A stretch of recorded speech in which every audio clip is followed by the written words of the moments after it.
Takweli. Yasmine Jafar, bonjour. Bonjour Kamar, bonjour à tous. Et ce matin, nous sommes avec Mahmoud Aziari. Bonjour. Bonjour Yasmine. Alors, vous avez de multiples casquettes. Hier matin, vous avez assisté au comité de suivi de l'opération Place Nette. Le soir même, explosion de violence du côté de Cavani, un peu partout, j'ai envie de dire parfois sur le territoire. On ignore si c'est entre les migrants ou si c'est entre des jeunes de la localité et les Somaliens. Beaucoup de versions pour le moment.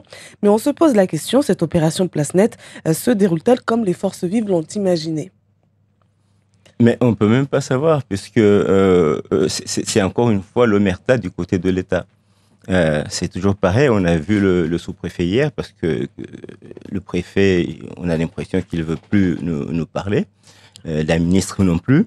Et donc hier, on lui a quand même rappelé certaines promesses, certaines vérités, et on lui a dit que tant que vous essayerez de faire les choses pour les Mahorais sans les Mahorais, ce sera toujours contre les Mahorais, ça s'est déjà vu par le passé, et vous réitérez les mêmes erreurs, et les mêmes erreurs vont produire les mêmes effets. Vous allez droit au mur et ce sera négatif pour nous. Mais ce comité de suivi, en fait, c'est qui doit faire partie qui fait partie de ce comité de suivi? Mais on ne le sait pas, justement. On nous l'a promis, mais on ne le sait pas. Ce qui est certain, c'est que vous avez des forces vives qui montrent tout le temps qu'elles sont encore mobilisées à Ngwezi, à Longoni, etc. Et l'État fait tout pour diviser tout le monde. Diviser les élus, diviser les collectifs qui se battent sur le terrain, et revenir sur ces promesses en utilisant certains pour les valider contre d'autres qui protestent. Donc nous sommes encore revenus dans un jeu où tout ce qui a été dit est en train d'être balayé. L'histoire du visa territorialisé, du séjour territorialisé lié à une improbable levée du droit du sol. Mais tout va dans le mauvais sens, et l'impression que j'ai déjà dit ici sur vos antennes, que la ministre Marie Guévenoux est peut-être juste utilisée pour venir annoncer de mauvaises nouvelles. Alors donc, on a vu les démolitions de Doujani hier après-midi, une opération de contrôle à la halle des pêcheurs. Le bilan est le suivant: au moins 1 tonne de poissons saisis, 6 barques saisies également, et 5 individus en situation irrégulière interpellés. Ça vous rassure quand même ou pas de voir ce genre d'action des services de l'État? Pas du tout, c'est de la communication. Ils n'ont pas besoin d'Ombouchou pour faire ce genre d'opération. Pas du tout. Est-ce que vous avez vu 10 000 militaires venir hier saisir quelques tonnes de poissons? Enfin, mais c'est quand même, là, quand même, les services de l'État s'attaquent à cette économie informelle. Disons que nous leur avons demandé surtout de s'attaquer aux gens qui nous tuent, qui cassent les bus, qui cassent les maisons, qui brûlent, Et puis l'économie informelle, je vous le dis encore une fois, ça c'est un travail de tous les jours. On n'a pas besoin d'une opération coup de poing pour le faire. C'est purement hier, alors pour le coup, une opération de com. Donc du coup, dernière question par rapport à ce comité de suivi qui s'est réuni hier, mais qu'est-ce qui ressort clairement? Vous avez assisté à ce comité, qu'est-ce qui s'est dit et qu'est-ce qui ressort? C'est quoi les prochaines étapes? On est juste allé leur dire qu'ils sont en train encore de faire une erreur monumentale. Au lieu de chercher à résoudre des problèmes, ils sont en train de créer des problèmes en semant juste la division. L'impression qu'on a, c'est que c'est l'État qui divise les forces vives. Mais bien sûr, le truc est simple. Darmanin vient discuter avec des gens le 11 février, il repart, tous les points ne sont pas abordés, il dit désormais c'est la ministre qui va se charger de discuter avec vous, les forces vives, pour la suite. Il y aura un courrier, etc. Mais pour la mise en œuvre, c'est la MOM.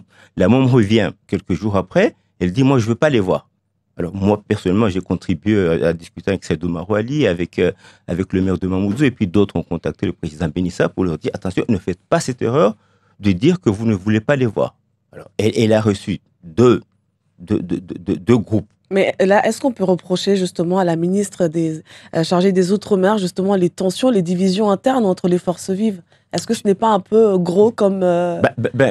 Disons que quand la ministre revient une deuxième fois, une troisième fois, et qu'elle décide de recevoir un groupe et de ne pas recevoir l'autre, et que le groupe reçu sort de la réunion en disant « nous sommes les forces vives reconnues par l'État », disons qu'il y a un petit truc...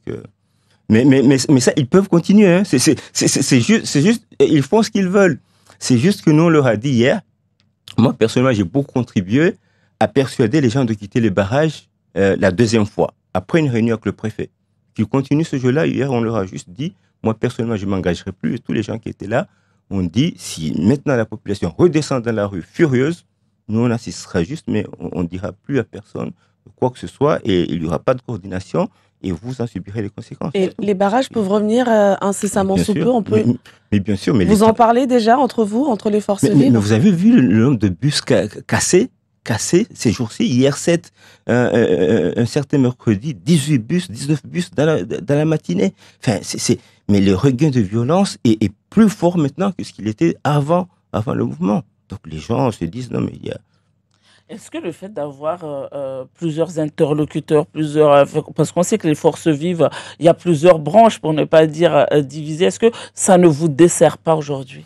Non, mais on ne peut pas discuter de ça. D'ailleurs, on va passer les heures par rapport au sujet qui m'amène ici, mais dans tout groupe, il y a toujours des gens qui se détachent. Allez voir l'ANC, enfin, la lutte contre l'apartheid en Afrique du Sud, il y avait à un moment donné des gens qui se battaient, des Sud-Africains noirs qui se battaient contre l'ANC. Est-ce que il fallait dire oui, mais on ne va pas écouter l'ANC parce que entre vous, les Noirs, vous battez. Ça veut dire que dans tous les combats, il y a toujours, même en France, quand la France était envahie, il y avait des Français qui étaient chez le Collabo et qui faisaient les divisions existent. Le but, au fond, même si on se divise, mais si on vise tous la lutte contre l'insécurité, contre l'immigration incontrôlée, pour le développement, pour des choses comme ça, mais on peut toujours se retrouver. Mais l'histoire quand même de dire, de permettre à des gens de les recevoir, de dire que je ne reçois pas d'autres, et que les gens qui ressortent de là en disant nous on est les forces vives reconnues par l'État, c'est comme si l'État dit ok, moi je vous mets le tampon, c'est vous, mes gars. Et puis les autres ne le sont pas. Et sur ce potentiel retour des barrages, vous avez fixé une date, une échéance, une ligne rouge. Je l'ai déjà dit, c'est pas nous qui décidons. La population, quand elle décidera de descendre dans la rue, comme elle l'a fait la première fois, elle l'a fait d'abord. Les forces vives se constituent après pour essayer de canaliser le tout. Cette fois-ci, tout le monde dit, si la population redescend dans les rues, ben, tout le monde va rester à regarder ce qui va se passer. Et là, à mon avis, il n'y a même pas d'ambulance, de machin. D'après ce qu'on attend à l'intérieur de la population, ce sera du sec.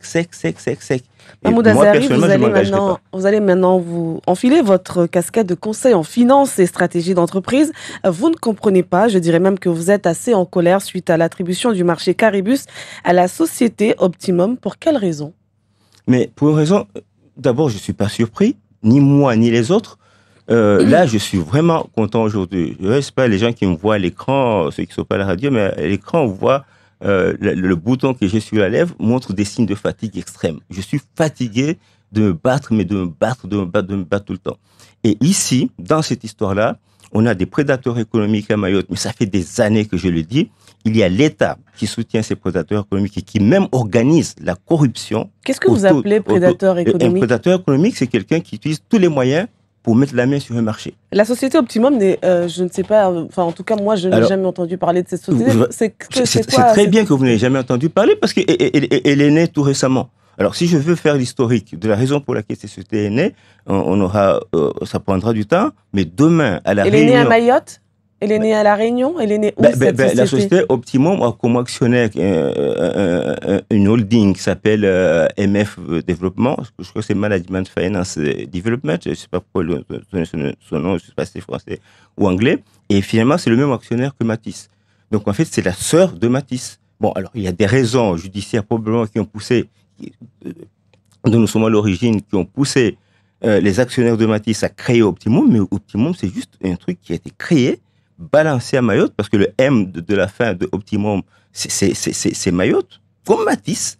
Mais Matisse a déjà le plus gros du marché du transport scolaire, ils sont venus chercher le marché de Caribus. Et là, le processus que je vais développer demain à la réunion de formation que j'organise et qui sera en même temps une conférence de presse, là, je vais démontrer avec des chiffres à l'appui, des documents et tout, comment tout le processus a été mené, en fait, pour évacuer les Mahorais. Mahmoud Azari, étant donné que vous êtes le conseil du groupement des transporteurs mahorais, Bahati Njema, qui voulait également ce marché Caribus, est-ce que vous ne craignez pas qu'on vous accuse d'être peut-être un mauvais pardon? Donc je dois aller dormir, en gros. Mais c'est un argument qui pourrait aussi être mis en avant. Un mauvais perdant, par exemple, prenez les élections. Les élections qu'on connaît. Quand le score est très serré, et qu'un candidat va demander qu'on recompte ou qu'on réorganise les choses, ça s'est déjà fait plusieurs fois ici, dans l'Hexagone, etc. Eh bien, souvent, la justice lui donne raison. Là, en l'occurrence, vous avez quand même un marché dans lequel notre concurrent a répondu beaucoup plus haut que nous, alors que les finances des collectivités ici sont exsangues. Il répond beaucoup plus haut que nous. Et il nous bat sur les points techniques. Alors que dans d'autres marchés passés, les mêmes concurrents, sur l'aspect technique, n'étaient pas mieux que nous, notés pratiquement par les mêmes personnes qui notent. Là, pour le coup, il est plus haut, beaucoup plus haut, et tous ces points frôlent la perfection divine. Pratiquement, tous ces points vont vers une perfection divine. Carrément. Et à ce moment-là, qu'est-ce qui se passe? Je dis, mais à ce moment-là, même avec cette perfection pratiquement divine, ils n'avaient pas suffisamment de points pour nous battre. Probablement, ils ont remanipulé nos points à la baisse. C'est ce que je pense. Et je pense que beaucoup de gens le savent. Je termine. Et là, on demande juste à la justice, à la limite, de trouver un autre expert qui reprend les documents. Vous portez l'affaire en justice, donc. Non seulement nous portons l'affaire en justice. On a déjà fait un recours en pré-contractuel, mais nous comptons porter l'affaire au pénal. Demander une enquête pénale sur cette affaire-là. Et sur ce coup-là, on a tous les syndicats mahorais à nos côtés, parce que là, on a suffisamment d'éléments pour aller attaquer. Et on aura probablement aussi les forces. Mais vous attaquez qui? Vous attaquez qui? Vous attaquez le président, l'Académa? Vous attaquez qui? Nous allons demander une enquête. D'abord au procureur, nous allons demander une enquête. Nous allons demander une enquête au parquet national financier que j'ai déjà saisi depuis 2019 et que je vais réactiver mon signalement au parquet national financier. Et ne serait-ce que pour savoir pourquoi, au moment où on a lancé le marché Caribus, on a modifié la commission d'appel d'offres pour des raisons qui ne tiennent même pas debout, alors qu'une commission d'appel d'offres ne peut être modifiée juridiquement que si un membre démissionne et aussi que si un membre décède. En parlant de la commission d'appel d'offres, Mahmoud Azari, dans vos différents écrits sur les réseaux sociaux, vous dénoncez l'arrivée de ces Réunionnais sur le marché mahorais. Mais ces Réunionnais ne se servent pas comme ça, mais passent par des appels d'offres. Ils répondent à des marchés et ils sont retenus. À qui la faute? Ils sont retenus. Ça, c'est ce que notre avocat va faire quand il va demander un réexamen de la façon dont les notations ont été faites. De ce côté-là, on passe. Moi, je suis sur la forme. La forme, c'est que, on a mis une commission d'appel d'offres au moment où on a lancé le marché. La commission d'appel d'offres a été faite de façon à évacuer tous les gens qui posent des questions. Il faut juste des gens capables de dire oui. À la limite de signer, ça même demander à avoir un rapport d'analyse ou même ça même avoir quoi que ce soit. Ils disent oui parce que pour d'autres raisons, ils sont tellement proches du président que eux, ils vont dire oui. Et on a même, aujourd'hui, on a demandé les convocations, avoir les convocations. Jusqu'à présent, on ne les a pas eues, notre avocat ne les a pas eues. On a demandé à avoir le PV de la commission, on ne les a pas eues. Mais la moindre des choses, c'est qu'on apprend même qu'il y a des titulaires de la commission d'appel d'offres qui n'ont même pas été tenus au courant qu'il y avait une commission d'appel d'offres. C'est quand même d'une gravité extrême. Est-ce que vous dites aussi que les élus, les politiques favoriseraient justement, parce qu'on a vu récemment, on voit quand même pas mal d'élus, des maires qui sont soupçonnés de favoritisme, toujours on leur reproche pas mal de choses dans l'attribution de... Alors regardez, quand ils sont soupçonnés de favoritisme, c'est toujours par rapport à un cousin, de marché de 40 000 euros, par rapport à un ami, par rapport à sa fille qui a vendu un terrain. Tous les élus sont poursuivis pour de petits délits comme ça, je l'ai dit au procureur ça. Mais quand il y a des dizaines ou des centaines de millions d'euros, je vous assure, la balle part de l'État, et je vais le démontrer demain dans la réunion d'information que je veux faire, ça part toujours de l'État, de la préfecture, même quand un jour le préfet Jean-François Colombet est venu sur vos antennes ici, réécouter sur Zakweli le 31 août 2020, il est venu sur vos antennes ici, pour dire qu'il n'est pas d'accord, qu'il trouve que des avenants passés étaient illégaux, etc., etc. Derrière, je pense que le truc est venu de Paris pour l'obliger, finalement, à aller vers le côté... Est-ce qu'on peut toujours reprocher, justement, à l'État? Parce que ce sont quand même les commissions, quand vous parlez de commissions d'appel d'offres, ce ne sont pas les services de l'État, ce n'est pas le préfet qui dicte l'attribution des marchés. C'est pour ça que je dis que si je veux vous expliquer tout ça aujourd'hui, ça va être très long, mais demain, pendant 1 heure, je vais tout décortiquer. Mais je peux en une phrase vous dire un truc. On a porté plainte au tribunal administratif. On a attaqué, on a fait un recours. on perd, une première année, on nous dit, vous avez perdu parce que vous avez accepté de travailler avec Matisse. On attaque une deuxième année et on refuse de travailler avec Matisse. On perd parce qu'on a refusé de travailler avec Matisse. Donc on perd parce qu'on a accepté de travailler avec Matisse. La deuxième année, on perd parce qu'on a refusé de travailler. On amène l'affaire au pénal. Au pénal, on nous dit, vous n'avez pas raison. Parce que le tribunal n'est même pas sûr que vous existez. Et le tribunal pense toujours que vous êtes avec Matisse. On va à un appel. Et un appel, les deux motivations du tribunal en première instance ont été balayées à un appel. Mais du coup, on nous dit, mais là, par contre, on ne reconnaît pas un préjudice financier. C'est vrai, il y a une faute. Et la faute, c'était quand même un faux en écriture, un usage de faux et escroquerie. Faute reconnue par le tribunal, mais il n'y a pas de préjudice. Et pourquoi vous n'avez pas de préjudice? Parce que justement, une faute a été commise pour attribuer un marché à quelqu'un. Le quelqu'un a dit, ce que j'ai eu quelque chose par escroquerie, je vous ai proposé de prendre une petite part, vous avez refusé, donc vous avez tort parce que vous avez refusé ce qui a été gagné par l'autre par escroquerie. La justice, elle n'est pas solide, elle n'est pas bonne, elle est contre nous ici à Mayotte. Ça, c'est vous qui le dites, Mahmoud Zahari. Merci beaucoup d'avoir été l'invité du Zakweli.